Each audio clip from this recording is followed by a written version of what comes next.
अनुभव और सबसे महत्वपूर्ण मेरे लिए बमोरी की मेरी समस्त जनता जनार्दन नहीं, मेरे लिए तो आप भगवान हो, मेरे लिए तो आप देव हो, मेरे लिए तो आप मेरी जीवन की आशा अभिलाषा और विकास का मकसद हो। आप सबको मेरा झुककर प्रणाम।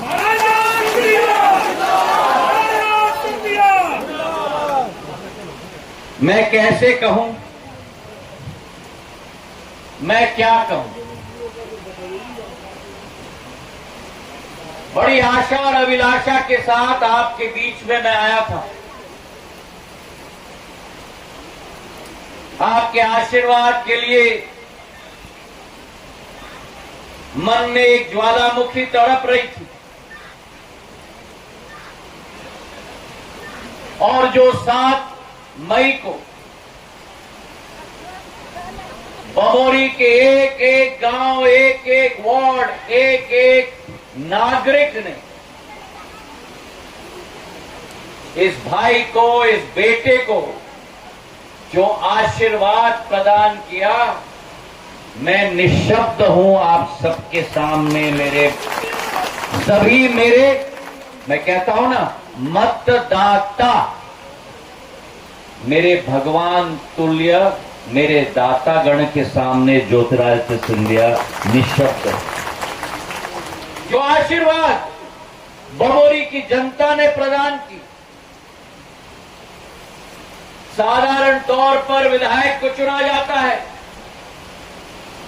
सांसद को चुना जाता है, कहते हैं कि 5 साल आपकी पूरी सेवा करेंगे, पर जो आशीर्वाद आपने मुझे दिया है, अगर मैं कहूं कि मैं जीवन भर भी आपकी सेवा करूंगा, वो भी मैं मानता हूं कम है मेरे भाई और बहन। जो आशीर्वाद आपने प्रदान किया,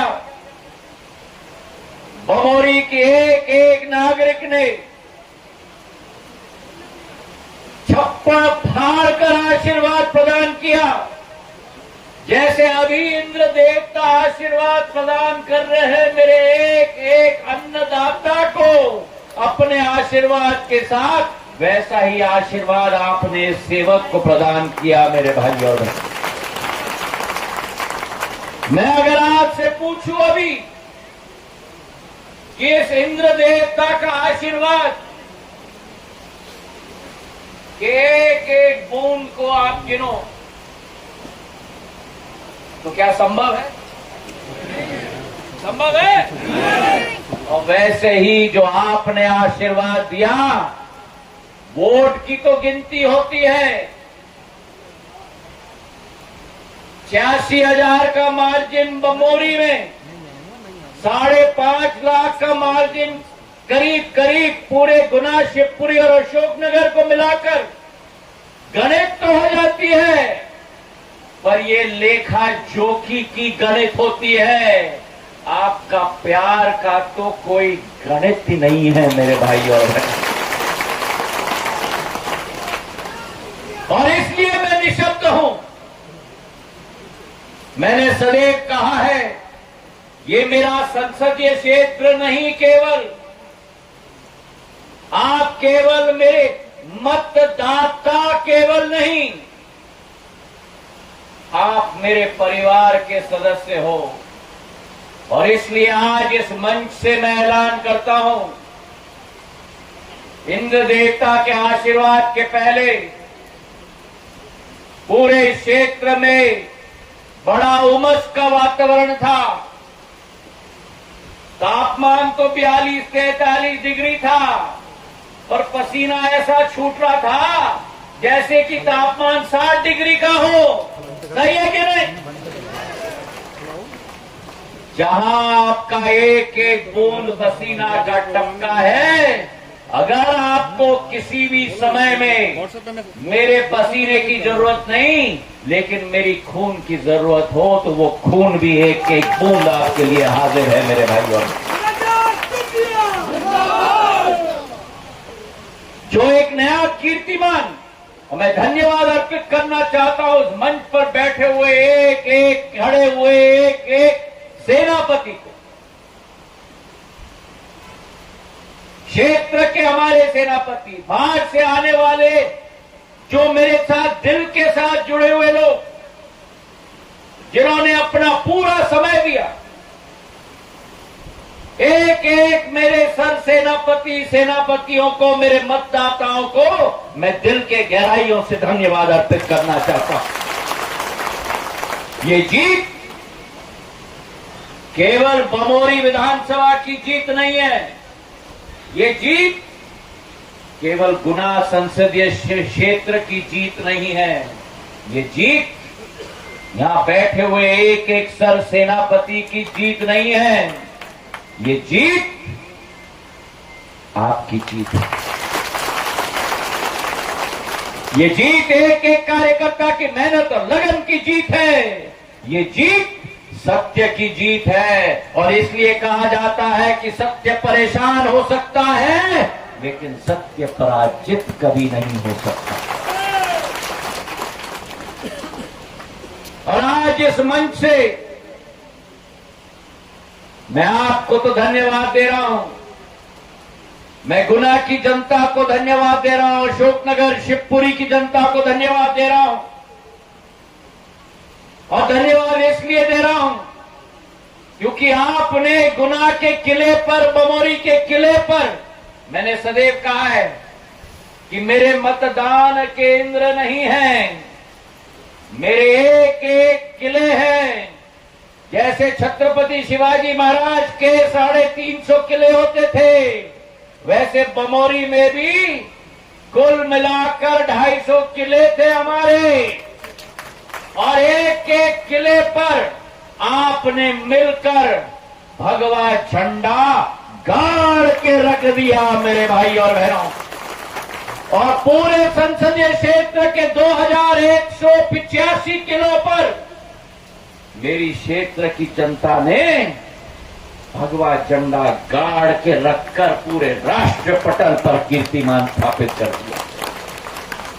लेकिन जहां गुना ने एक प्रचंड कीर्तिमान स्थापित किया है, वहां गुना के साथ साथ समूचे ग्वालियर चंबल संभाग की जनता को मैं भी धन्यवाद अर्पित करना चाहता हूं, क्योंकि मुरैना में, भिंड में और ग्वालियर में भी छत्रपति शिवाजी महाराज और भारतीय जनता पार्टी का भगवा झंडा गाड़ के ग्वालियर चंबल की जनता ने छोड़ दिया। हाँ, और राजगढ़ में भी। इसलिए तो मैंने लाइन कहा कि सत्य परेशान हो सकता है लेकिन सत्य राजगढ़ में भी पराजित नहीं हो सकता।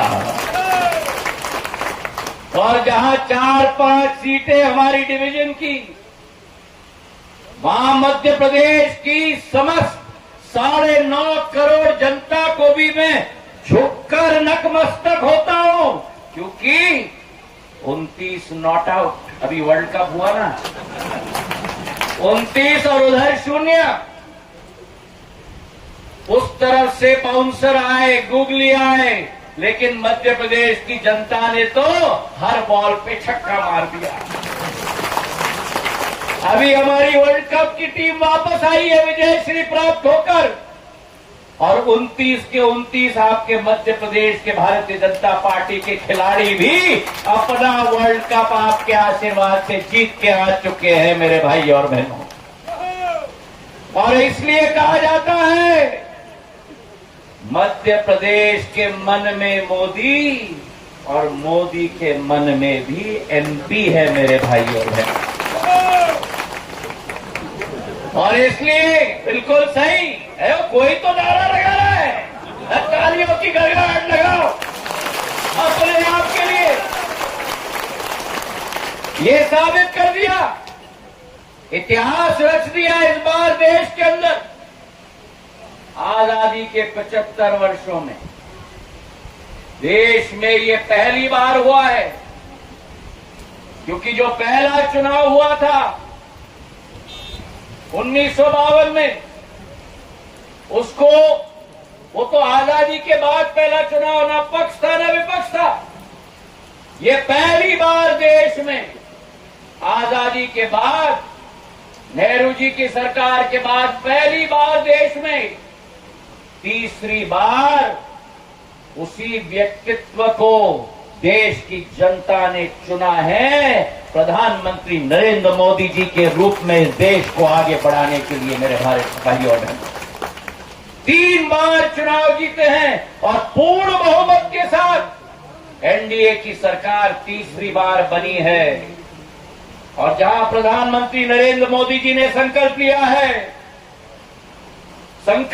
है विकसित भारत का, संकल्प लिया है आत्मनिर्भर भारत का, और संकल्प लिया है कि शताब्दी आजादी के अमृत काल से शताब्दी काल के सफर तक 24/7 2047 तक 2047 तक, मतलब 24 घंटे 7 दिन हम काम करेंगे भारत को एक विकसित देश के रूप में परिवर्तित करने के लिए शताब्दी काल के विश्व के साल में। मेरे भाइयों बहनों, और आज वो संकल्प के साथ ये सरकार आगे बढ़ी है और मुझे आशीर्वाद उन्होंने प्रदान किया है, मंत्रिमंडल में मुझे स्थान दिलवाया है। और आपको मैं विश्वास दिलाता हूं, जहां एक तरफ राष्ट्र उत्थान के लिए प्रधानमंत्री जी के नेतृत्व में रात और दिन हम एक करेंगे, वहीं बमोरी के विकास के लिए भी रात और दिन एक करके छोड़ेंगे। मेरे भाइयों और आपके सामने आया हूं एक जंग से निकलकर। अभी एक वक्ता धर्मेंद्र जी कह रहे थे कि 5 साल में बहुत संघर्ष किए हैं। जीवन का नाम ही संघर्ष है, और आपके लिए संघर्ष और मध्य प्रदेश की जनता के लिए संघर्ष नहीं करूंगा तो किसके लिए करूंगा। मेरे भाइयों, मेरा परिवार मेरे लिए, मेरी पत्नी मेरे बच्चे केवल नहीं है, मेरा परिवार मेरे लिए मध्य प्रदेश के लिए मेरी 9 करोड़ जनता है। मेरे भाइयों, और इसलिए उस जंग से निकलकर नए जंग में मैं प्रवेश कर रहा हूं, आपके विकास और प्रगति के जंग में प्रवेश कर रहा हूं और संकल्प लेके आया हूं। मेरा पहला संकल्प कि 5 साल में जो इस समूचे क्षेत्र में माफिया ने अपना पैर बैठा के रखा है, हर तरीके माफिया का निपटारा आप और हम मिलकर करेंगे। मेरे भाइयों बहनों, ना यहाँ रेत माफिया, ना यहाँ भू माफिया और ना यहाँ राशन का माफिया, सभी को खाड़ के फेंक कर देंगे यहाँ बमोरी और गुना क्षेत्र से। अभी राशन के बारे में मुझे बड़ी सूचना आई थी, खाद के बारे में मुझे सूचना आई थी। खाद की कमी, जब खाद की कमी की सूचना आई, मेरे अन्नदाताओं को किसी बात की कमी ना रहे, ये संकल्प मेरा है। और खाद की कमी की सूचना आई, आज के तारीख तक 30,000 मेट्रिक टन खाद मैंने पूरे संसदीय क्षेत्र में पहुंचा दिया। 10,000 मेट्रिक टन शिवपुरी में, 11,000 मेट्रिक टन गुना में, 9,500 मेट्रिक टन अशोकनगर में, 14 जून को 3,000 मेट्रिक टन का एक रेक, रेलवे का रेक मैंने भिजवाया।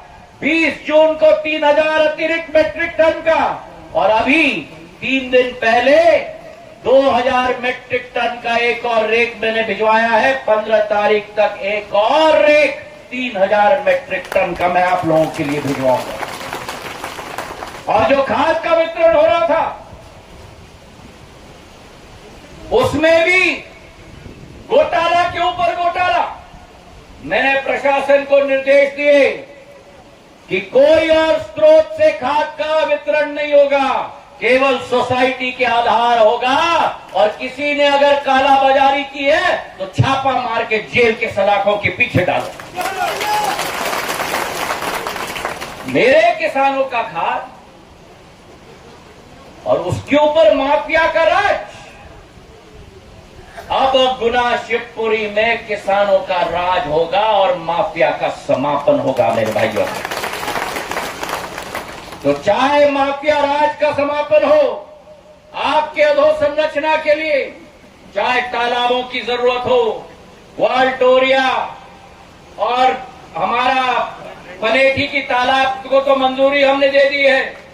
बाकी भी तालाबे जितने हैं जो मंजूर नियम के आधार पर हो सकती है, मैं झूठे आपको आश्वासन नहीं दूंगा।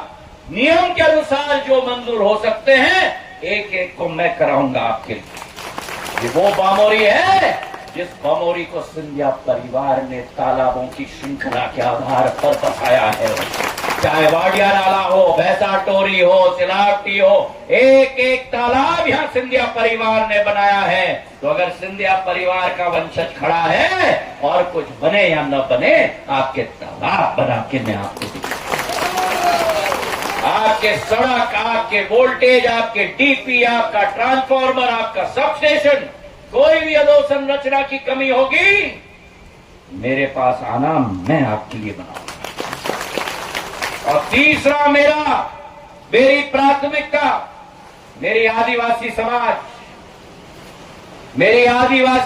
मेरी दलित समाज, मेरा हर गरीब व्यक्ति इस क्षेत्र में भारत सरकार की मूलभूत सुविधाएं और प्रदेश सरकार की मूलभूत सुविधाएं प्रशासन के द्वारा आपके द्वार तक पहुंचाने की जिम्मेदारी मेरी होगी। मैं आपको विश्वास दिलाता हूं।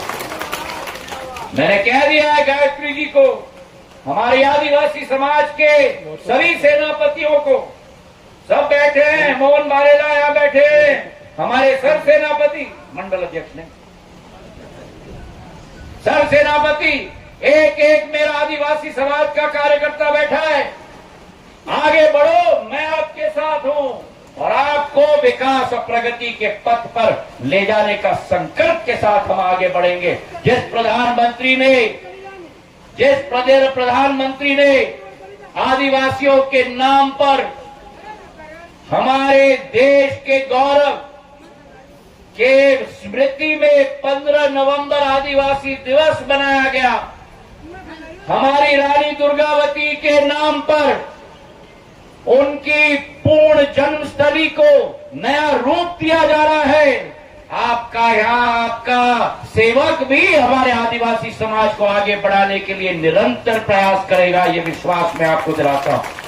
तो आज इस दिवस पर बामोरी के एक एक मेरे नागरिक नहीं, मेरे परिवार के सदस्यों को मैं झुककर नमन करता हूं और कहता हूं, चिंता मत करो, आपका चौकीदार यहाँ खड़ा है आपके साथ, आपका रखवाली करेगा, आपका विकास करेगा, आपका प्रगति करेगा, ये विश्वास रखना। धन्यवाद। जय हिंद, जय भारत।